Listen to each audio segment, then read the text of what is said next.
चेहरा वो लोग से पूछिए पहले, अब चेहरा तो वो लोग से पूछिए ना। उधर कह रहे कब? नहीं अलायंस में आप लोग तेजस्वी यादव को मुख्यमंत्री का उम्मीदवार मानते हैं सर? अभी बातचीत शुरू नहीं हुई भैया, जब होगा तो आपको जरूर बताएंगे। सीटों की तैयारी कितने सीटों पर हो रही है? ऑल इज वेल भैया। नमस्कार, आप देख रहे हैं लाइव सिटीज। मैं हूं आपके साथ वेंकटेश पांडे। बिहार विधानसभा चुनाव होने में अभी कुछ महीने का समय बाकी है, लेकिन अभी से जो तमाम राजनीतिक दल हैं वो अपनी अपनी ज़मीन तैयार करने में लगे हैं।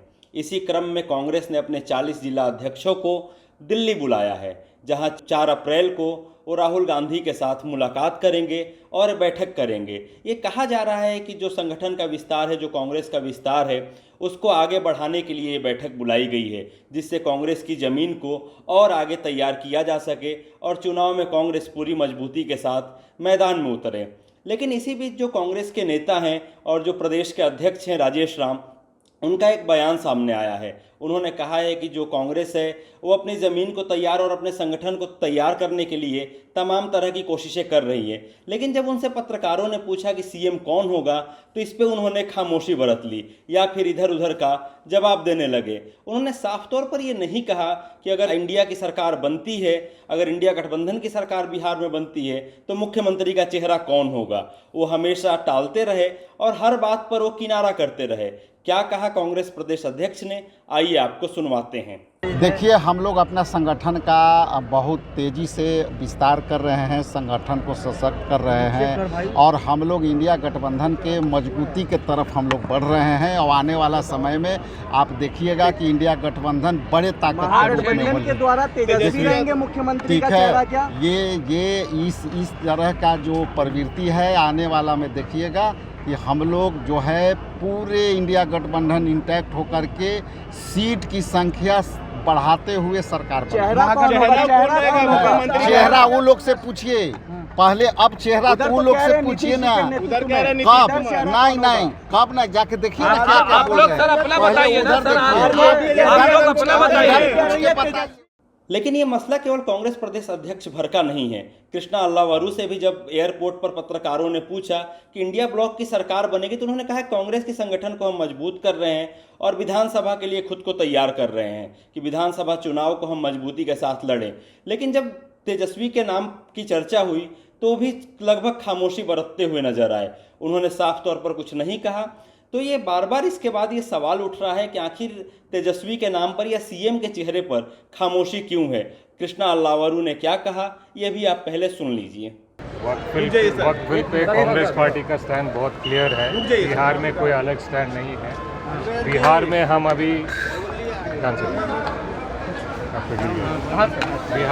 हम चुनाव पे फोकस कर रहे हैं और बिहार की जनता के मुद्दों पे ज़्यादा ध्यान जा रहा है हमारा, और उसी पे चर्चा हो रही है और उसी पे काम हो रहा है। सर, अलायंस में आप लोग तेजस्वी यादव को मुख्यमंत्री का उम्मीदवार मानते हैं सर?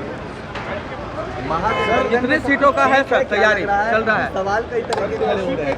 अभी बातचीत शुरू नहीं हुई भैया, जब होगा तो आपको जरूर बताएंगे। सीटों की तैयारी कितने सीटों पर हो रही है? ऑल इज वेल भैया। सर, सीटों की तैयारी कितने सीटों पर हो रही है? अभी बात शुरू नहीं हुई भैया, जब होगी तो जरूर बताएंगे आपको। तो सुना आपने, चाहे वो कृष्णा अल्लावरू हो या राजेश राम हो, ये दोनों लोगों ने जो मतलब कुछ दिन पहले बैठक हुई थी, इंडिया ब्लॉक की बैठक हुई थी, जिसमें ये लगभग तय माना जा रहा था कि जो तेजस्वी हैं उनके नाम पर चीज़ें आगे बढ़ेगी। जो कांग्रेस की भी बैठक हुई थी, लेकिन इसके बाद जो तेजस्वी हैं उनके नाम पर लगातार खामोशी बढ़ती जा रही है। इसका मतलब ये है कि अभी सब कुछ कांग्रेस के अंदर साफ नहीं है, या फिर कांग्रेस जो है वो कोई और सिक्का अपने जेब में लेकर के चल रही है जो अंतिम समय में वो चलना चाहती हो, या कोई एक ऐसा दाव है जिसको लेकर के वो खेलना चाहती हो। फिलहाल राहुल गांधी भी 7 अप्रैल को पटना आ रहे हैं, जहां वो कांग्रेस के नेताओं के साथ बैठक करेंगे। इसी बीच जो कन्हैया कुमार हैं, जो बिहार में बीते दिन यात्रा कर रहे थे और वो नौक पलायन छोड़ो और नौकरी दो वाली जो यात्रा कर रहे थे, उस दौरान भी वो आरजेडी के किसी भी नेता से नहीं मिले। वो अपनी यात्रा में लगे रहे, ना उन्होंने कोई मुलाकात की, ना उन्होंने ही कोई सीएम के चेहरे पर कोई बात कही। इसका मतलब ये है कि अभी इंडिया ब्लॉक के अंदर चाहे ऊपर से जितना भी कहा जा रहा हो कि सब कुछ ठीक है, लेकिन पर्दे के सामने तो सब कुछ सही नज़र नहीं आ रहा है। आगे क्या होगा ये देखना दिलचस्प होगा। लेकिन जो तमाम राजनीतिक दल हैं, चाहे वो आरजेडी हो, कांग्रेस हो या फिर एनडीए के नेता हों, वो भी अपनी अपनी बिसात बिछाने में लगे हैं। हमने पिछले दिनों देखा कि जो केंद्रीय मंत्री हैं अमित शाह, उन्होंने बिहार का दौरा किया। वो पहले पटना में उन्होंने एक सभा को संबोधित किया बापू सभागार में।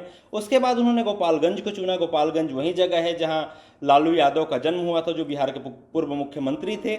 वहां जाकर के उन्होंने जो चुनावी शंखनाद है उसकी शुरुआत की। अप्रैल के महीने में फिर प्रधानमंत्री मोदी का भी बिहार दौरा है। तो जो तमाम राजनीतिक दल हैं अपने अपने जो ज़मीन है उसको तैयार करने में लगे हैं। मतलब साफ है कि जो बिहार का विधानसभा चुनाव है वो काफ़ी रोचक होने वाला है। ऐसे ही तमाम खबरों के लिए देखते रहिए लाइव सिटीज़। शुक्रिया।